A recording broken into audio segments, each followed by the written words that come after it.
Please subscribe.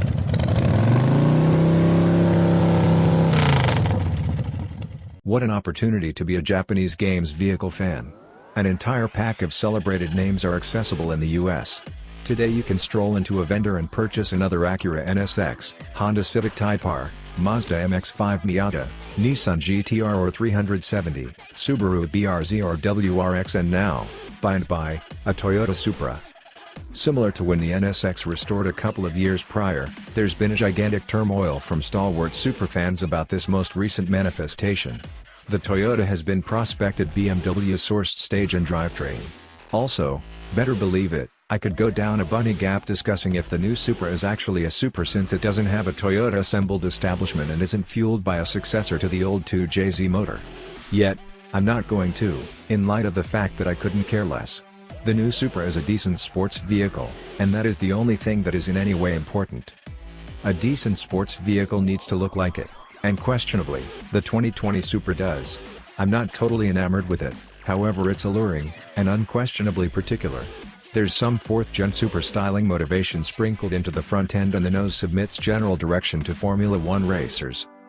By and by, I locate the back 3/4 edge the best view, the awe-inspiring rump and incorporated spoiler behold back to the old Supra. With respect to the fake hood and entryway vents, I really don't worry about them, and breathe easy in light of realizing that they likely will become practical should more smoking Supra models dispatch down the line. The Supra collects a lot of consideration from individuals at stoplights and in parking garages. In one example, it caused a person leave work, bounce in a Scion FRS, and tail me into a parking area to annoy me for 30 minutes on a hot, radiant, clingy day. Rami, in case you're understanding this, I trust the T-Mobile store didn't fire you for that all-inclusive break. The 2-seat Lodge is another deviation from Supras of old, since those roadsters had rearward sitting arrangements. The front calfskin cans in my Launch Edition Analyzer are comfortable and steady, there's an amazing measure of headroom, and the 10.2 cubic feet trunk will effectively suit 2 or 3 lightweight suitcases. In the event that there is an irritation, it's that the low entryway openings may make taller people blast their heads while getting in and out. In the event that you don't care for what BMW does with its insides, you'll discover a great deal to complain about in the Supra. Be that as it may, I do like what BMW does. All the switchgear feels significant and the general fit and finish is extraordinary. BMW's iDrive framework takes on the appearance of Supra Command, overseeing infotainment with an 8.8-inch touchscreen and focal control handle. It works admirably running route with constant traffic information, a 12-speaker JBL sound arrangement, satellite radio and Bluetooth. What's more, since it's basically iDrive, it's Apple CarPlay able, yet Android Auto is missing. To juice up hardware, the Supra Launch Edition accompanies a remote charge cushion, USB port and 12-volt outlet at the front of the inside support, which is bounty for a 2-seater. The standard dynamic driving help framework, introduced on each of the 2020 Supras, incorporates forward crash notice with programmed crisis braking, person-on-foot recognition, path takeoff cautioning, a forceful path keep help framework, programmed high shafts and street sign help. The individuals who spring for a discretionary driver assist package will likewise gain versatile journey power, vulnerable side checking, back cross traffic caution and stopping sensors. You'll discover more BMW merchandise under the Supra's hood, with control originating from a 3.0-liter, turbocharged i6. Old Supras additionally utilized an i6 motor, with the goal that's cool. This power plant makes 335 strength and 365 pound-feet of torque, the last accessible somewhere in the range of 1,600 and 4,500 revolutions per minute for solid mid-range snort.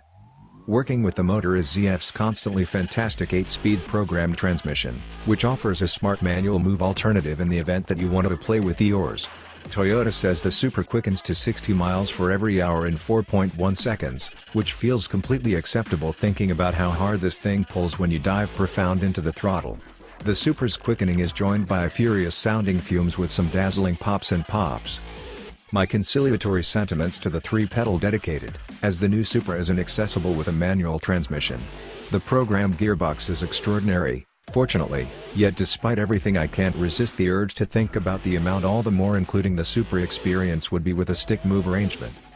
The Supra's ideal 50-50 weight dissemination and a low focus of gravity help give it sharp dealing with versatile dampers, a torque vectoring back differential, Brembo front brakes and 19-inch Michelin Pilot Super Sport tires folded over fashion wheels are all piece of the bundle, and Toyota says the Supra's on-street elements were tuned independently from the BMW Z4.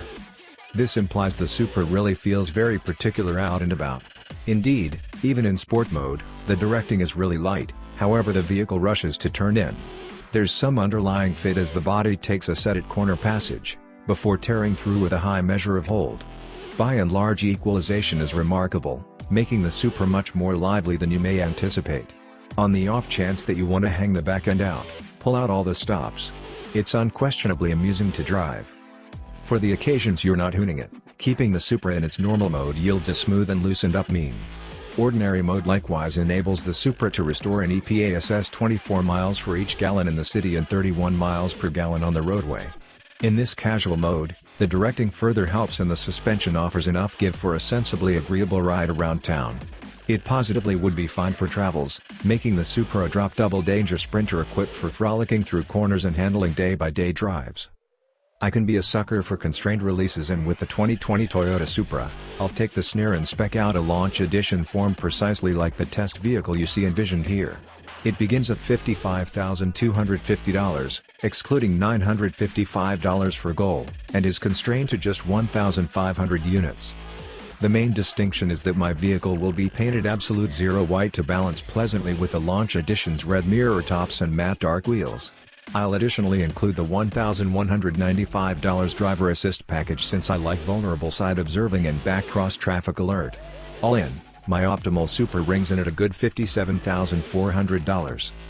With a beginning cost of $49,990, the 2020 Toyota Supra involves an intriguing spot with regards to the commercial center. To the extent two-seat cars are concerned, the Supra is more moderate than the Porsche 718 Cayman, however not so enchanting. The Supra is more costly than the Nissan 370Z, however that is a vehicle that is wrapped past its slap state. Regardless, the new Supra is in reality a strong and skilled games vehicle. What's more, it would be a genuine disgrace on the off chance that anybody passes up it, particularly if this is a direct result of something as senseless as utilizing BMW bones.